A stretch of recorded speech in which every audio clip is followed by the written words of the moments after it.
Shalom, selamat pagi, selamat ibadah minggu.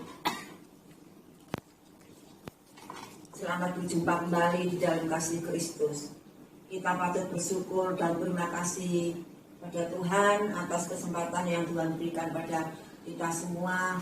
Pagi ini kita semua boleh datang ke hadirat Engkau dengan kehadirat Tuhan melalui ibadah kita semua. Kita akan segera awali ibadah kita dan kita masuk dalam doa. Terpujilah nama-Mu Tuhan Allah yang kami sembah di dalam nama Tuhan Yesus Kristus. Kami bersyukur dan terima kasih Tuhan atas pagi yang indah ini Tuhan. Kami boleh memasuki hari yang baru dan kami boleh mengawali hari yang baru ini dengan sukacita yang dari Engkau, dan biarlah sebentar kami akan beribadah kepadamu. Kiranya Engkau layakkan kami, dan kiranya Engkau memberkati pelayanan kami, Engkau memberkati ibadah kami, supaya berkenan di hati Engkau, membawa berkat bagi kami semua. Dan kiranya Engkau pimpin ibadah kami ini dari awal, pertengahan, hingga kesudahan. Biarlah Tuhan apa yang kami kerjakan ini boleh senantiasa mendatangkan sukacita bagi kami semua. Terima kasih Bapa, di dalam nama Tuhan Yesus Kristus segala puji, hormat dan syukur kami persembahkan. Amin. Kita akan menyanyikan satu pujian, di mana pujian ini mengatakan bahwa Tuhan itu heran dan ajaib. Memang Tuhan itu ajaib dan besar kuasanya bagi kita anak-anak Tuhan yang percaya kepadanya. Kita menyanyikan satu pujian.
Di mana pujian ini mengatakan bahwa Allah Tuhan kita Yesus Kristus sungguh hebat dan dahsyat bagi setiap kita orang-orang yang percaya kepadanya.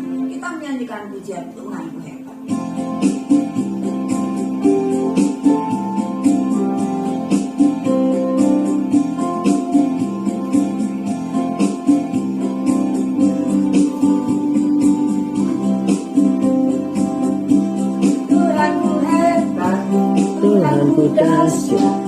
Tuhan membuat orang jadi kaya. Ia merendahkan, Ia menegakkan orang yang hina. Ia mengangkat orang yang miskin, yang rendah hatinya dari dalam lumpur.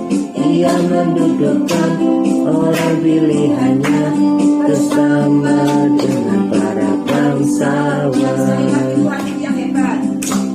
Tuhanku hebat, Tuhanku dahsyat.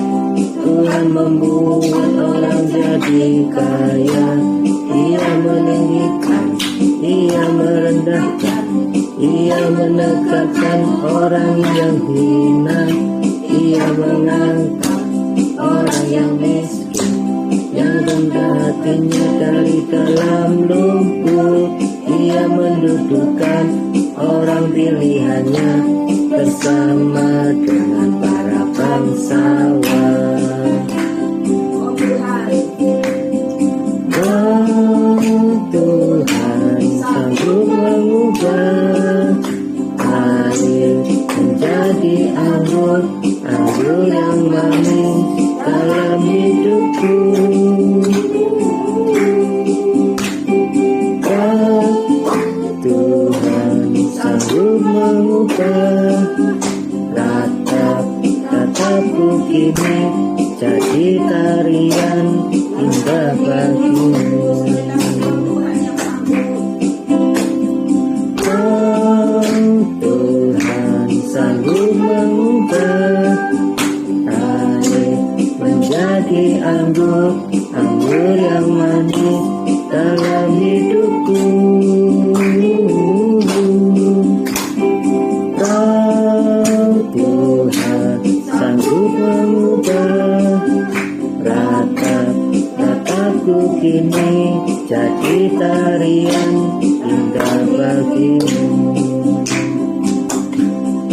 Memang Tuhan itu sungguh sangat ajaib dan hebat bagi kita.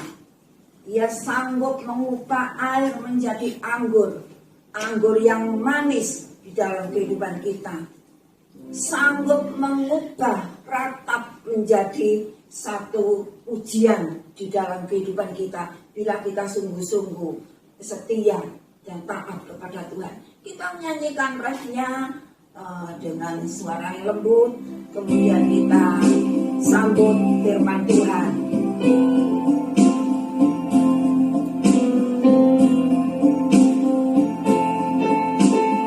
Hanya Tuhan saja yang sanggup mengubah air yang pahit menjadi anggur yang manis.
Cita menjadi sukacita.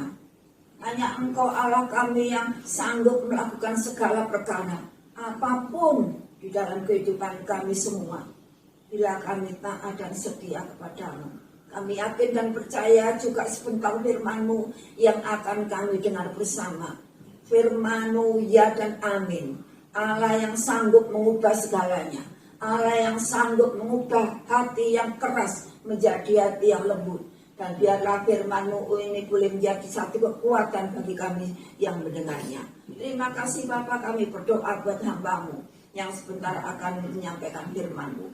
Kiranya Engkau berikan pengurapan khusus, dan biarlah Tuhan apa yang disampaikannya bukan dari hati dan pikirannya sendiri, tetapi semata merupakan ungkapan isi hati-Mu. Dan kami yang mendengarnya, kiranya Engkau buka mata telinga hati kami. Engkau berikan hati kami fokus akan firman-Mu. Engkau berikan kami hati yang haus dan lapar akan firman-Mu. Sehingga Tuhan kami boleh sungguh-sungguh mendengar firman-Mu. Dan kami boleh pulang dengan berkat-berkat surgawi. Terima kasih Bapa, segala puji dan hormat kami persembahkan.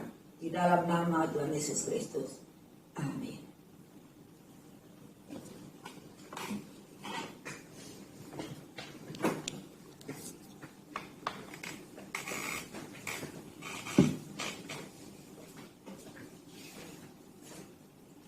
Shalom, puji nama Tuhan. Semua sehat? Amin. Sehat, amin. Amin ya. Saya percaya bahwa pemberian Tuhan itu pasti ada bagi setiap orang yang percaya. Kalau minggu kemarin kita mendengar tentang firman tentang kerajaan Allah yang tidak tergoncangkan. Kerajaan yang tidak tergoncangkan itu hanya dari Allah sendiri. Sebaliknya kita tanya, siapa pemilik kerajaan tidak tergoncangkan? Yaitu Allah kita, Allah yang dahsyat. Tadi pujian sudah jelaskan, Allah itu dapat mengubah miskin menjadi kaya, yang rendah ditinggikan, tidak menjadi ekor tapi menjadi kepala. Itu yang terjadi hari ini, bahwa Allah kita Allah yang dahsyat. Sangat disayangkan saudara sekalian, kalau pada musim-musim sekarang ini banyak anak Tuhan yang tergoncang imannya.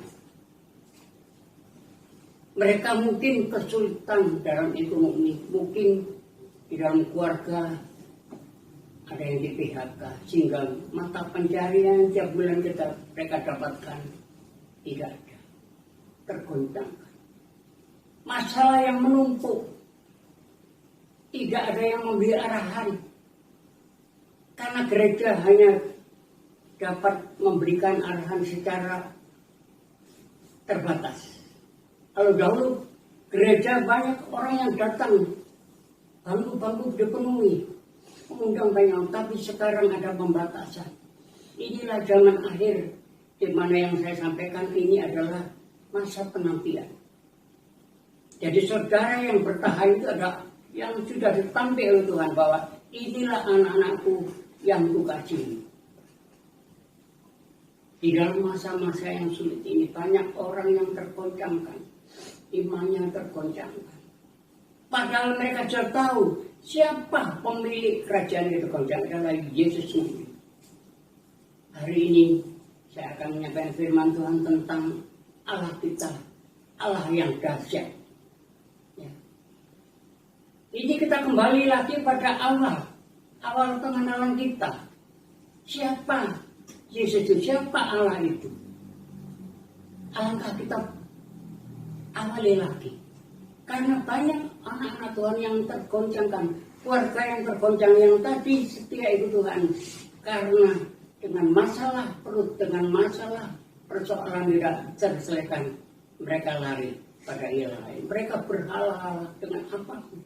Apapun yang mereka kerjakan, mereka katakan untuk makan, untuk mencuri, untuk menjual narkoba, untuk macam-macam yang sudah dilarang, sudah ditentukan dalam Alkitab. Mereka terjang karena mereka membutuhkan untuk mengisi perut, untuk mengisi anak-anak, menghidupi anak mereka. Saudaraku sekalian, hari ini mari kita lihat dulu. Saya kembali dari awal pada waktu kita mengenal Tuhan Yesus Kristus, bahwa Allah kita yang Allah yang saudara sembah, Allah yang sangat dahsyat. Saya merasakan bahwa Allah itu Allah yang dahsyat dan tidak akan tergoyahkan iman saya, meskipun dengan ada halangan tantangan, meskipun ada musuh, meskipun ada tekanan, saya tetap sekali mengikut Yesus, tetap mengikut Yesus sampai Tuhan datang kembali. Itu yang saya yakin hari ini. Biarlah hari ini mari kita bersama-sama, saudara yang kasih dalam Tuhan Yesus Kristus. Di masa ini banyak orang yang melepaskan Tuhan karena tekanan. Mungkin karena mereka tidak dapat pekerjaan, ada tawaran. Kamu harus pindah, KTP harus dipindah dengan agama ini. Karena tidak tergoncangkan. Hatinya goncang karena terkebutuhan. Maka mereka lepaskan. Ini sangat-sangat disayangkan. Seharusnya mereka harus melihat siapakah Allah itu. Allah yang saudara dan saya sembah.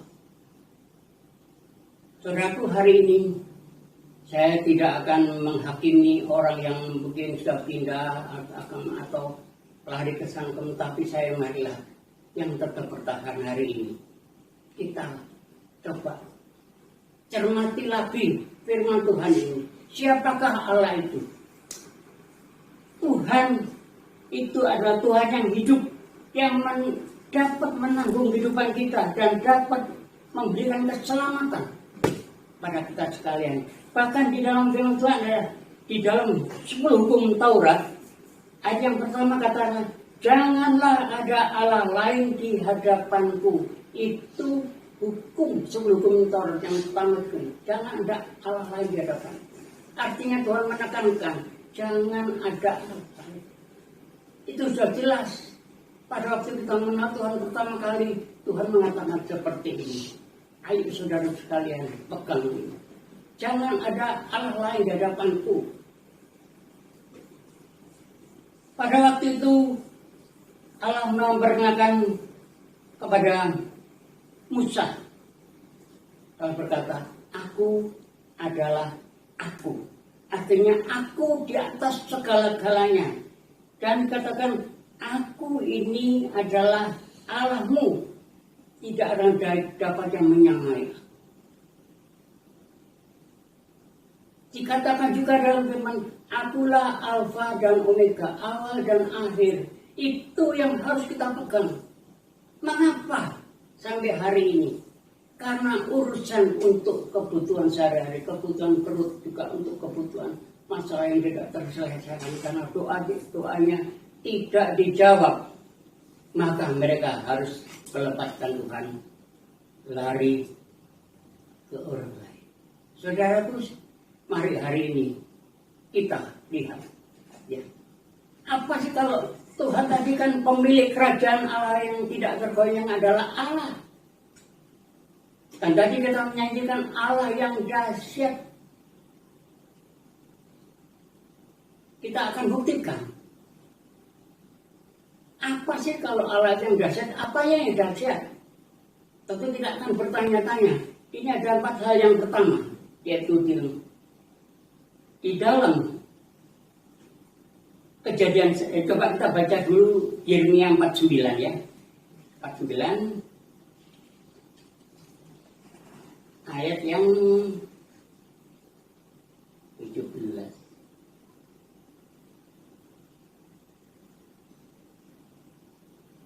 Yeremia 49 ayat yang coba kita baca yang 17. Di sini dikatakan Edom akan menjadi ketandusan. Setiap orang yang melewatinya akan merasa ngeri dan kusut karena segala pukulan yang dideritanya.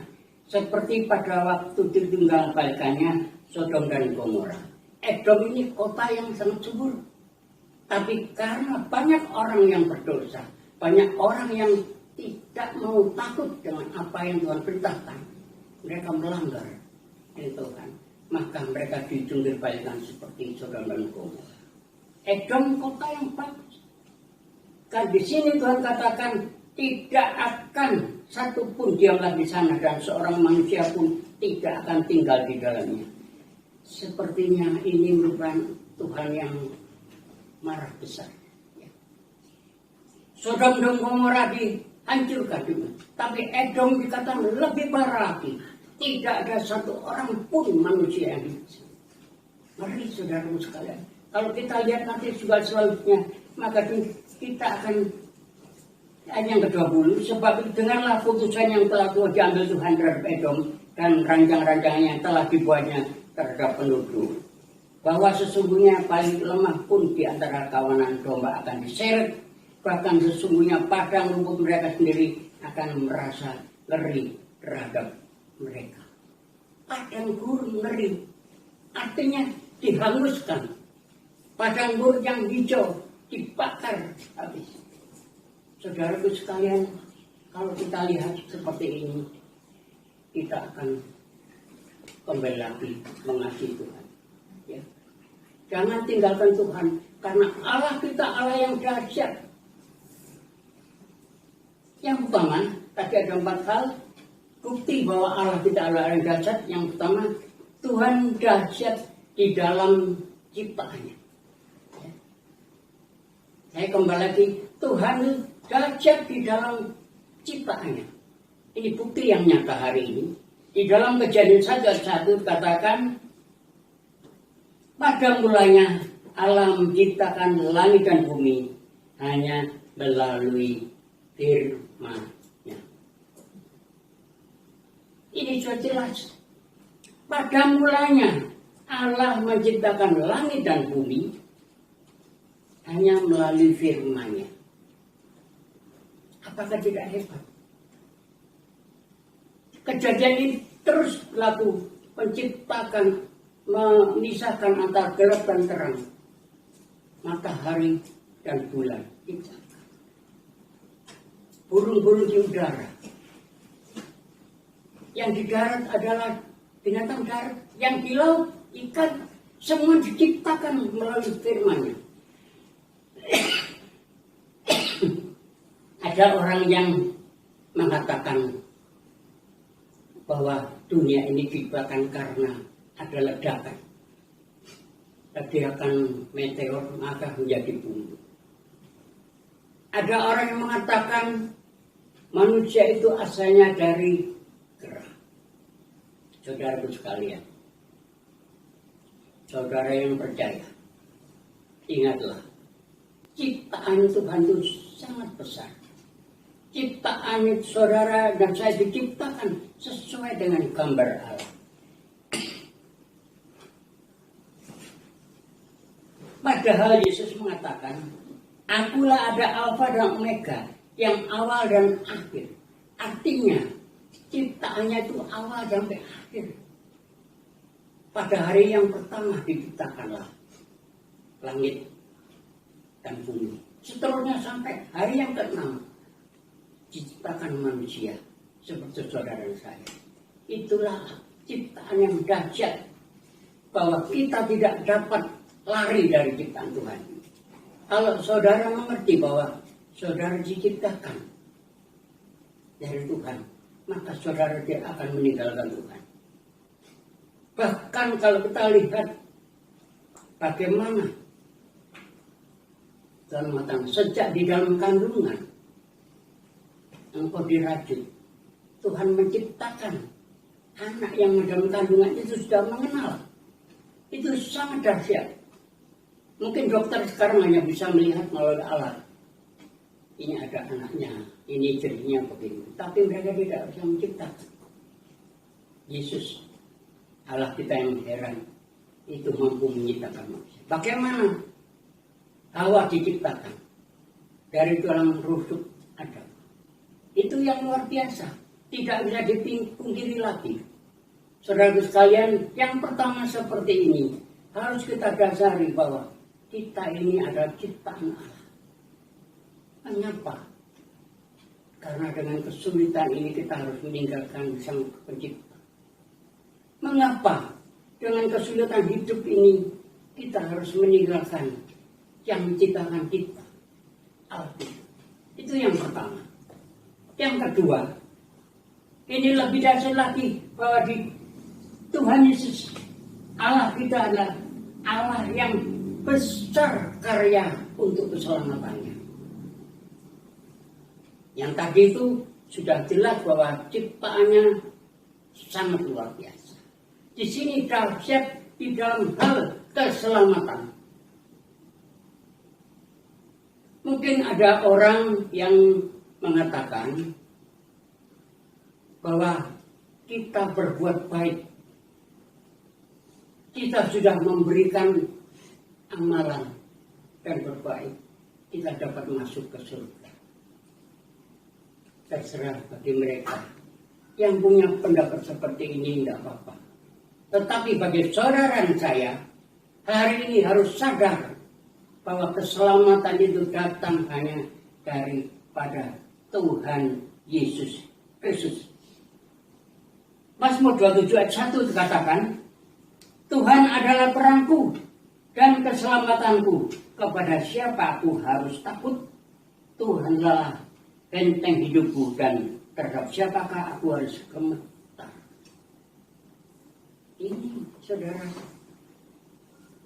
bukti nyata bahwa keselamatan itu hanya daripada Tuhan Yesus Kristus. Titik. Saudara mau selamat? Ya seperti yang tadi dikatakan. Hanya Tuhanlah benteng hidup. Tuhan benteng kehidupan. Keselamatan hanya datang daripada Tuhan Yesus Kristus. Karena dialah Allah yang sangat besar. Karena itu Allah mengutus anaknya yang tunggal, yaitu Yesus sendiri, yang turun sebagai manusia. Dia berkorban, darahnya ditumpahkan bagi saudara dan saya.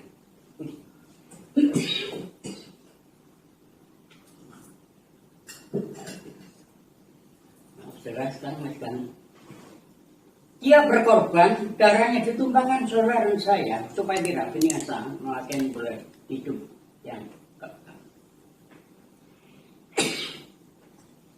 Jadi keselamatan itu bukan dari berbuat baik, tetapi oleh iman dan percaya kepada Tuhan Yesus Kristus. Saudaraku sekalian, kita harus melihat ke depan. Banyak orang juga melihat bahwa keselamatan itu dari kita menyimpan satu benda-benda yang dapat melindungi. Ya. Mungkin juga ada orang mengatakan keselamatan itu dari benda-benda, ya benda-benda yang lama baik, bisa keris, bisa barang-barang yang mistik. Tetapi saudara saya jelas-jelas dikatakan Yesuslah Allah yang dahsyat memberi keselamatan pada kita sekalian. Saudaraku, kita jangan bimbang kalau kita lihat sekarang dalam keadaan yang seperti ini. Mungkin saudara akan bertanya, apa sih Allah yang harus kita berikan? Di sini di dalam Yesaya 12 ayat 2 dikatakan, sungguh Allah itu keselamatanku. Aku percaya dengan tidak gemetar. Sebab Tuhan Allah itu kekuatanku dan mazmurku. Ia telah menjadi keselamatan. Ini yang kedua. Allah itu dahsyat. Allah itu sudah menanggung keselamatan bagi saudara dan saya. Maka apa saudara takut? Tentu sebagai manusia kita juga merasa takut dengan keadaan zaman ini. Kita melihat bagaimana negara-negara yang lain saat sekarang ini, tetangga kita Malaysia seluruh semuanya, mereka melakukan lockdown. Takut dengan virus karena banyak yang meninggal. Tapi saudara saya hari ini, keselamatan hanya datang dari Tuhan Yesus. Dengan iman dan percaya bahwa kita akan selamat. Artinya kita tetap memegang firman Tuhan. Kita mengagungkan Yesus sebagai juru selamat. Allah kota bentengku. Namun saudara sekalian, jangan saudara merasa saya tidak ikut Tuhan. Saya sudah ikut melayani di gereja. Saya sudah berbuat sesuatu untuk gereja. Berbuat sesuatu untuk hamba Tuhan. saudara mengatakan aku kuat, salah besar. Di masa-masa yang sekarang ini sedang banyak virus berpertukaran, saudara juga harus menjaga kesehatan. Protokol kesehatan harus tetap saudara jaga. Ada orang yang mengatakan saya sudah divaksin, pasti bebas dari virus. Salah besar. Saya dan Bu Putih, anak-anak saya sudah semuanya divaksin. Tapi saya tetap menjaga. Saya tidak ingin mengumbar mau kemana. Tetapi saya tetap mengutamakan bahwa saya harus menjaga diri. Saya tahu bahwa keselamatan itu ada di dalam Tuhan Yesus. Tapi di sini kita akan lihat bahwa keselamatan itu hanya datang daripada Tuhan. Asalkan kita tetap setia dan taat, maka keselamatan itu kita terima. Saudara-saudara sekalian, pada pagi hari ini, berbahagialah saudara yang saat ini masih haus. Meskipun kami dan Ibu Budi tidak hadir di gereja, tapi saudara masih haus dengan firman Tuhan. Itulah adalah tanda bahwa saudara masih mengasihi Tuhan dan percaya bahwa keselamatan itu ada di dalam kehidupan saudara. Bersama anak, istri, suami, semuanya ada di dalam keselamatan dari Tuhan Yesus Kristus. Sebab itu dialah hari ini saudaraku yang masih dapat bertahan. Saya hanya dapat, meskipun hari ini kita belum dapat ibadah secara offline, percaya bahwa keselamatan itu hanya datang daripada Tuhan Yesus Kristus. Yang ketiga, kalau kita lihat di dalam kehidupan manusia ini juga Tuhan mengatakan bahwa Tuhan dahsyat dalam mengalahkan musuh-musuh. Siapa musuh-musuh kita itu? Banyak musuh-musuh kita. Yang tidak kelihatan banyak. Contoh soal pada waktu kita melakukan ibadah, pada waktu kami bersama Budi akan melayani, ada saja musuh, ada iblis yang itu menjegal, menggagalkan untuk pelayanan kami, menggagalkan untuk menyampaikan firman Tuhan. Itu iblis yang selalu menggoda. Tetapi asal kita percaya bahwa saya akan melayani untuk pekerjaan Tuhan, minta sama Tuhan kekuatan, Tuhan mampu mengalahkan musuh. Ketika Tuhan di atas kayu salib, Dia berkata, sudah selesai. Pada waktu Tuhan di atas kayu salib, pada waktu Dia sudah mengalami siksaan, ditusuk, mahkota duri, dicambuk semuanya pada ibunda. Tuhan melihat betapa mereka kejam. Mereka kejam karena mereka mencari Yesus. Pada yang terakhir Dia katakan, sudah selesai. Itu kata Tuhan terakhir pada waktu di atas salib. Sudah selesai. Cukup. Dia tidak mengumpat, tidak mengumbar dendam. Matanya tidak melotot, tapi matanya melihat ke atas. Minta pada Allah Bapa. Tugasku sudah selesai. Artinya Dia sudah menyelesaikan tugas dari Allah Bapa. Yaitu kamu harus turun ke dunia, menjadi manusia, dan disalib, dan naik ke surga. Tugasnya selesai. Artinya gini, maut sudah dikalahkan, dosa dihancurkan, kuasa kegelapan sudah diruntuhkan. Artinya maut sudah dikalahkan, artinya maut tidak akan terjadi pada kita sekalian. Karena Tuhan sudah mati di atas salib. Dosa sudah dihapuskan.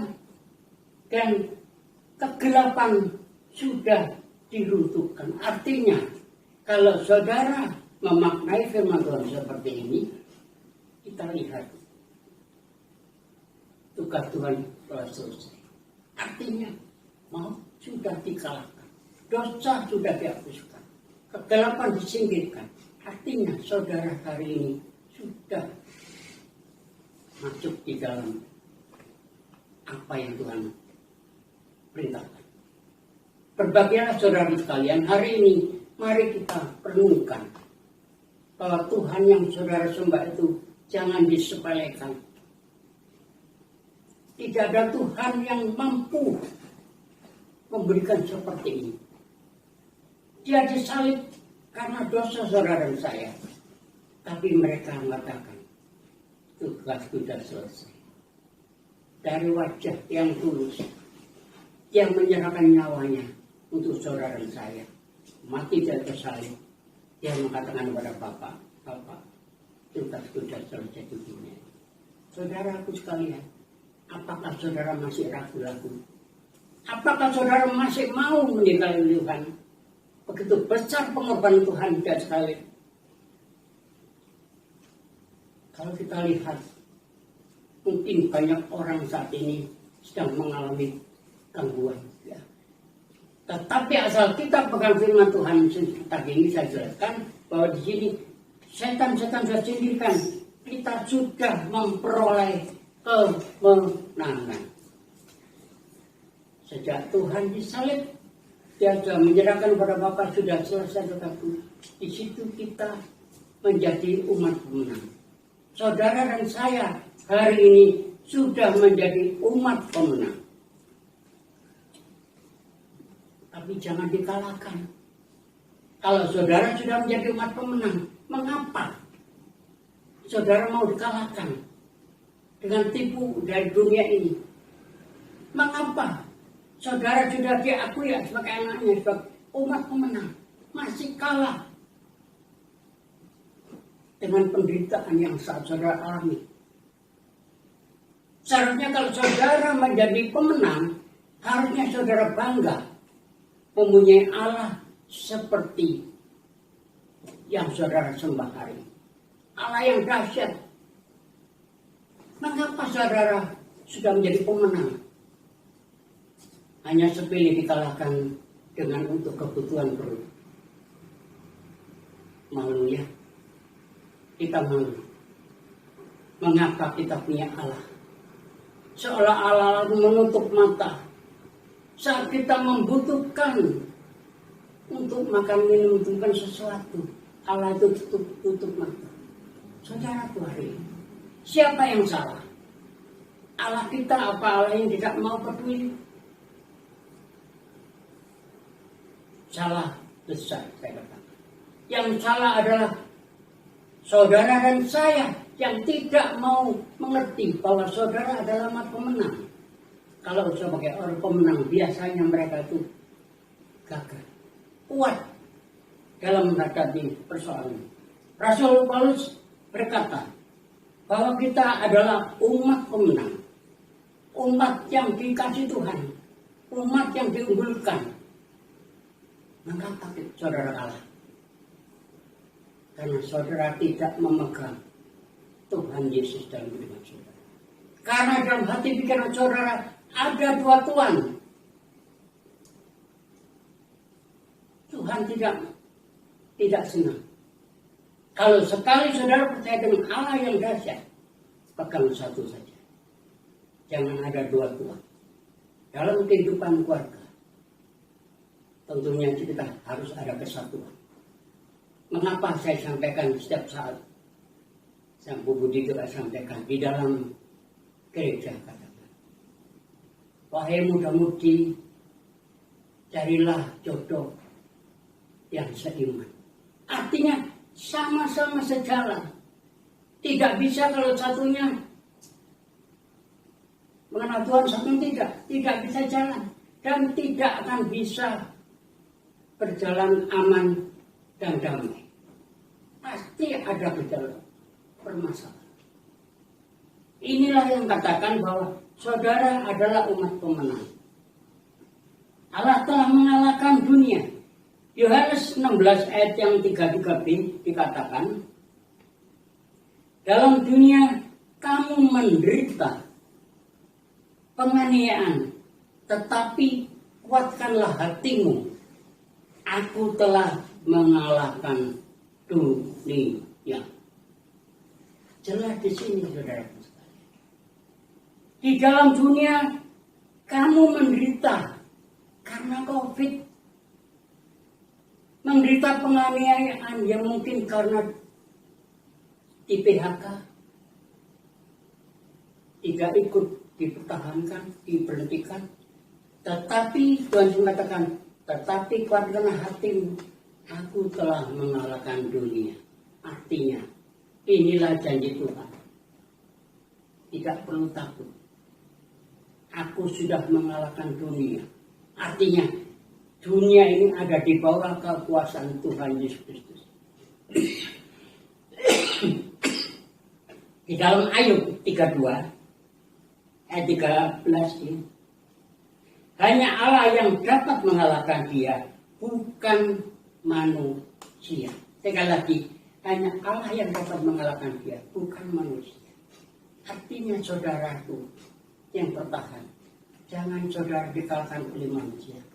Jangan saudara hanya menurut dengan apa yang manusia perintahkan. Ya tadi yang katakan, kamu saya terima dalam tugas pekerjaan. Kamu bisa naik pangkat, tapi harus mengubah identitas kamu. Harus diubah. Saudara akan berpikir, perlu jabatan yang gaji besar atau peninggalan Tuhan. Tergantung saudara hari ini.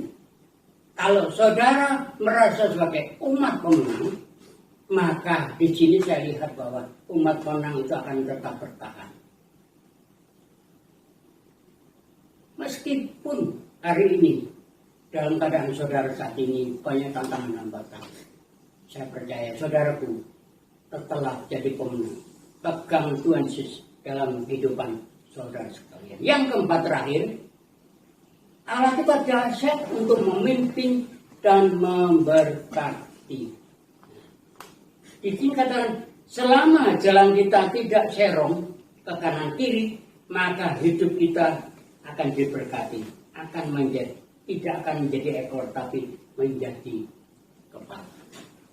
Asalkan berjalan kita tidak serong ke kanan kiri, tapi lurus apa yang Tuhan perintahkan. Di sini katakan, hidup kita akan diberkati dan tidak akan menjadi ekor, tapi menjadi kepala. Ini janji Tuhan. Ya, saudara pegang. Sebagai umat pemenang, dikatakan selama jalan kita tidak serong kanan kiri, maka hidup kita berkati dan tidak akan menjadi ekor, tapi menjadi kepala. Saudaraku sekalian, enak kan kalau menjadi kepala? Mungkin kalau menjadi ekor terus saudara ada di belakang, tapi menjadi kepala. Itu adalah sesuatu yang terpenting bagi kehidupan saudara dan saya. Mazmur 48 ayat 14 katakan, sesungguhnya inilah Allah yang Allah kitalah dia seterusnya dan untuk selamanya. Dialah yang memimpin kita. Kisah Rasul 3 ayat 26 katakan, dan bagi kamulah pertama-tama Allah membangkitkan hambanya dan mengutuskan berkamu supaya ia memberkati kamu dengan memimpin kamu masing-masing kembali dari segala kejahatan. Ini peringatan bagi kita yang sudah meninggalkan Tuhan. Tuhan masih mau menerima, membuka tangan, mau mengampuni kita sekalian. Maka di situ Tuhan katakan sudah mengirimkan hambanya untuk mengutus pada kamu supaya ia memberkati kamu dan memimpin kamu kembali pada jalan yang benar, jalan yang kita serong. Tuhan memberikan arahan, Tuhan membuka tangannya, katakan, kembalilah kepadaku, hai kamu yang telah berdosa, kembalilah. Maka di sini ya aku akan memberkati kamu dan memimpin kamu kembali pada jalan yang benar. Puji nama Tuhan. Saudaraku sekalian, inilah yang saya sampaikan bahwa Allah saudara dan saya adalah Allah yang dahsyat. Kita harus pegang. Saudara dan saya menjadi umat pemenang dan akan menerima mahkota yang Tuhan sediakan. Puji nama Tuhan. Saudaraku, bertahanlah, tetap pegang bahwa Allah saudara dan saya itu adalah Allah yang dahsyat. Jangan terombang-ambing dengan apa yang dari luar, tetapi pegang Yesus di dalam rumah tanggamu akan diberkati. Puji nama Tuhan. Terima kasih. Mari kita berdiri bersama-sama. Kita akan akhiri ibadah ini. Kita berdoa. Tuhan, apa yang kami sampaikan adalah kebesaran nama-Mu. Kami tahu Tuhan, kami manusia umat pemenang. Biarlah kami tetap bertahan. Di dalam keadaan apapun, kami percaya pimpinan-Mu dan penyertaan-Mu bagi kami orang yang percaya. Di dalam masa sulit kami tetap percaya memegang Yesus sebagai juru selamat kami. Karena kami menghormati bahwa ciptaan-Mu luar biasa, bahwa pengorbanan luar biasa, bahwa Engkau Allah kami yang sanggup memberikan pimpinan dan berkati kami. Terima kasih Bapak, berkatilah yang hadir saat ini. Jemaat sholat gratia dimanapun saudara berada. Saudara berkumpul dengan anak istri, bermusyawarah sekalian. Berkati mereka Tuhan. Tumpangkan tangan-Mu pun kuasa dan mujizat bagi mereka yang sakit, kesembuhan yang susah diberikan, yang lemah boleh dikuatkan. Berkati tiap kepala rumah tangga, ayah atau ibu dan anak-anaknya mereka. Asal mereka percaya pada Yesus, maka kehidupannya mereka tetap ada di jaminan di dalam Yesus Kristus. Terima kasih Bapak, terpujilah nama-Mu. Saudaraku sekalian, mari kita angkat tangan ke atas. Kita menaikkan doa ini kepada Tuhan, mohon belas kasihan-Mu Tuhan.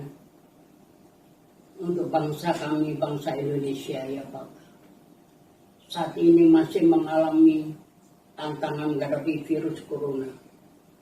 Tuhan, Kau Allahku yang mampu menghentikan semuanya ini. Kami serahkan dalam tangan-Mu.